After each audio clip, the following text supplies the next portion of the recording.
అందరికి నా నమస్కారాలండి. ఇప్పుడు Andhra Pradesh new inter first year English lessons ఏవైతే ఉన్నాయో టోటల్ వాటికి సంబంధించినటువంటి నోట్స్ అనేది మనమైతే చూస్తున్నాం. ఇప్పుడు ఈ వీడియోలో మీకైతే యూనిట్ 1లో సెకండ్ టాపిక్ ఏదైతే ఉందో lamb and tiger by William Blake అనేది చూస్తున్నాం.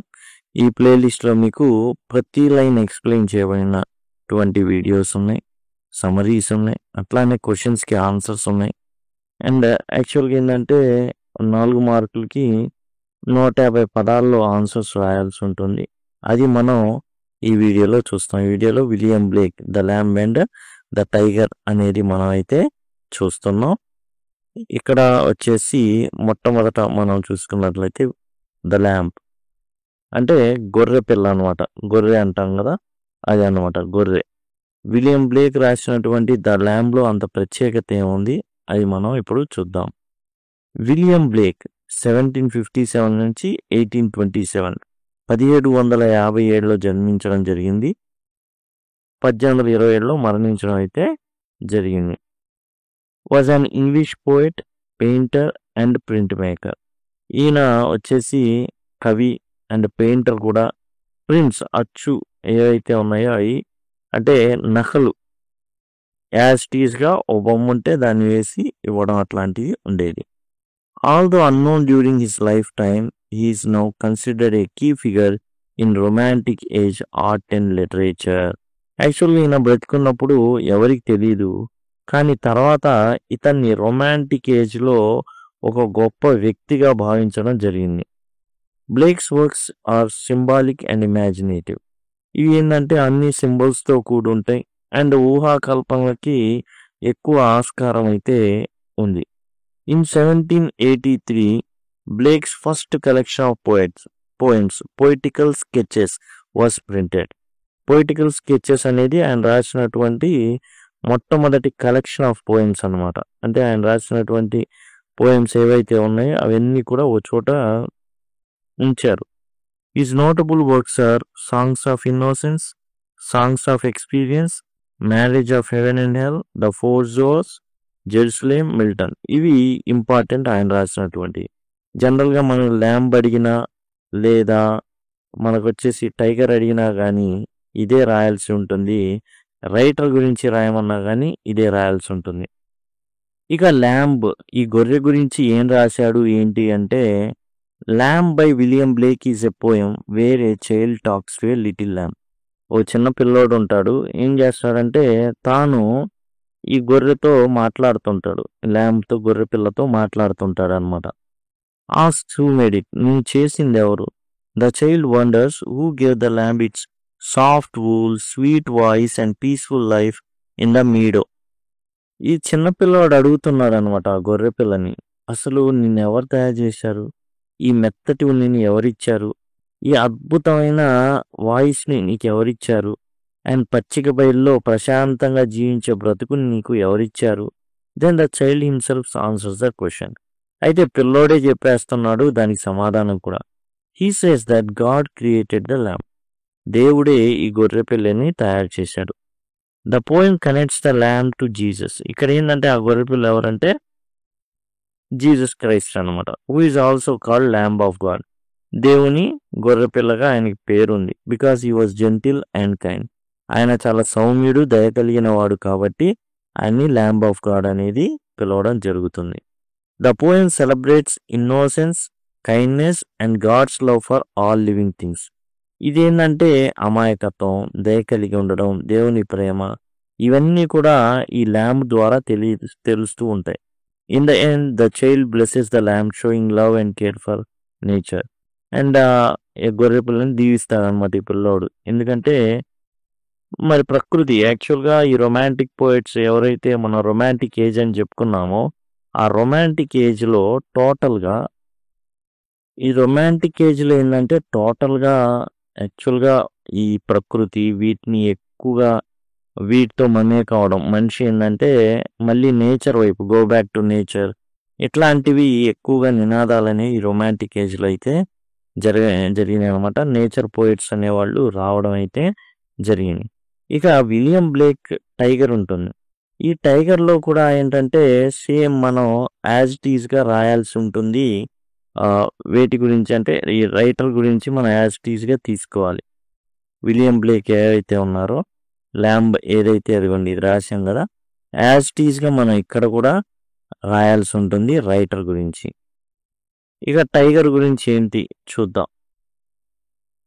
Tiger is a poem that talks about beauty, power and mystery of tiger. ఇందులో చూస్తే విలియం బ్లేక్ ఏం మాట్లాడతాడంటే టైగర్‌కున్నటువంటి అందం, దానికున్నటువంటి శక్తి అండ్ దానికున్నటువంటి రహస్యాలు. The poet William Blake sees the tiger as bright and fearsome creature shining in the dark forest like fire.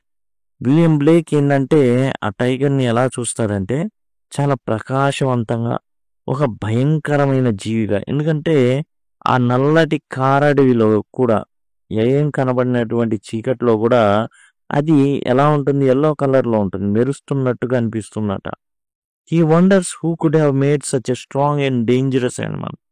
మరి ఇలాంటి భయంకరమైన జీవిని, బలమైన భయంకరమైన జీవిని ఎవరు తయారు చేశారు? Blake asks whether the creator had great power and courage to create something so fears. Blake ఏం చేస్తాడంటే దీన్ని సృష్టించినటువంటి సృష్టికర్త ఎవరైతే ఉన్నాడో ఆయనకి చాలా అమితమైనటువంటి శక్తి ఉంది. అంతేకాదు అమితమైన ధైర్యం ఉంది. మితమైంది కాదు, అమితమైన అంటే అస్సలు దానికి కొలతే లేదు, అంత ధైర్యం ఉంది. అందుకే ఇలాంటి ఒక భయంకరమైన జీవిని ఆయన క్రియేట్ చేశాడు. ఈ compares the tiger with gentle lamb and questions if the same creator made both. ఇతను ఇంకా ఏం చెప్తాడంటే ఇప్పుడు ఈ పులిని చూసారా, ఈ పులిని సృష్టించిన వాడే ఆ సాధు అయినటువంటి గొర్రె పిల్లను కూడా చేశాడా? సేమ్ క్రియేటరేనా ఇద్దరిని కూడా చేసింది అనేది కంపేర్ చేసి అడుగుతాడు అనమాట. The poet also uses images of tools like hammers, సుత్తులు, చైన్స్, గొలుసులు అండ్ ఫర్నేసెస్, కొలిములు ఇలాంటివి to imagine how tiger was made. దాన్ని నరాలు సంధించి బిగించి కట్టడానికి ఏదో ఒక కంసాలివాడు, ఒక ఇనుప పనిముట్లు తయారు చేసేవాడు ఎట్లా అయితే తయారు చేస్తాడో దీన్ని కూడా తయారు చేయడానికి దేవుడు అనేవాడు చాలా కష్టపడ్డాడు. Just like blacksmith shaping iron.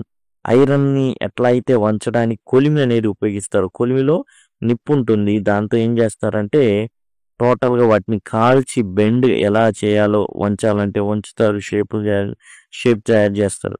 Blake is amazed by tigers perfect design, fearful beauty. అసలు బ్లేక్ వచ్చేసి ఎంతలాగంటే ఆశ్చర్యపోతాడు ఈ పులికి ఉన్నటువంటి అసలు టోటల్ దాని డిజైన్ కానివ్వండి, దాని యొక్క ఫియర్ఫుల్ బ్యూటీ. అందంగా ఉంటుంది, భయంకరంగా ఉంటుంది, అది చూసే చూపు చాలా భయంకరంగా ఉంటుంది. In the end he repeats the first stanza to emphasize his wonder and mystery behind Tiger's creation. ఇక ఇతను ఏం చేస్తాడంటే చివరిలో మళ్ళా మొట్టమొదటగా చెప్పినటువంటి స్టాంజా ఏదైతే ఉందో ఆ స్టాంజానే మళ్ళా రిపీట్ చేస్తాడు. కారణం ఏంటంటే తన యొక్క ఆశ్చర్యాన్ని తెలియజేయడానికి, అమితమైన రహస్యం ఏదైతే ఉందో, టైగర్స్ క్రియేషన్ ఏదైతే రహస్యం ఉందో అది ఎంఫసైజ్ చేయడానికి. ఎందుకంటే అది చాలా అందంగా ఉంటుంది, చీకట్లో మెరుస్తూ ఉంటుంది, చూస్తే భయమేస్తుంది. అలాంటి భయంకరమైన జీవిని తయారు చేసిన వ్యక్తి ఎంత ధైర్యవంతుడా అని అడుగుతాడు ఈ యొక్క పోయమ్స్లో, స్టాంజర్స్లో. The poem explores deep ideas about creation. సృష్టిని, మంచి చెడుల్ని and power of God are created. దేవుని యొక్క శక్తిని మొత్తాన్ని వీటిల్లో ఈ స్టాంజర్స్లో అయితే విలియం బ్లేక్ పేర్కొనడం జరుగుతుంది. టోటల్గా మనకి యాక్చువల్గా ఇది మనం చూసామంటే అండి క్వశ్చన్ పేపర్, మోడల్ క్వశ్చన్ పేపర్లో కనుక మనం గమనించినట్లయితే 100 మార్కులు గాను ఉంటుంది కదా, అందులో మనకు పోయిటరీ నుంచి 2 క్వశ్చన్స్ వస్తాయి. చూడండి, ల్యాంబ్ అండ్ టైగర్ ఈ విధంగా ప్రశ్నలు అడుగుతాడు. అప్పుడు మనం రెండిటి గురించి అడిగితేనేమో రెండిటి గురించి రాయాల్సి ఉంటుంది. ఈ విధంగా పైన చెప్పుకున్నటువంటి ప్రశ్నలాగా ఇలా ముందు పోయిట్ గురించి రాస్తాం, తర్వాత ల్యాంబ్ గురించి, తర్వాత టైగర్ గురించి ఈ విధంగా రాయడం జరుగుతుంది. లేదు టైగర్ గురించి అడిగాడు, విలియం బ్లేక్ పోయిట్ గురించి మనం మాట్లాడడం జరుగుతుంది ముందు, తర్వాత టైగర్ అనేది రాయడం చేయాల్సి ఉంది. 2 అడిగాడంటే ఇప్పుడు ఇక్కడ ఈ ప్రశ్నలో వచ్చేసి ఏంటంటే compare and contrast key questions posed in the lamb and tiger అడిగాడు కదా, 2 అడిగాడు. కాబట్టి ఇక్కడ ఏంటంటే పూర్తిగా మనం అయితే మొత్తం ప్రశ్నను అయితే రాయడం జరుగుతుంది. మినిమం 150 పదాలు అనేవి ఉండాలి అని చెప్పడం జరిగింది. 4 మార్కులు, 3 ప్రశ్నలు ఇస్తాడు. 3లో 2 సెలెక్ట్ చేసుకోవాలి. పోయమ్స్ అన్నమాట ఇవి.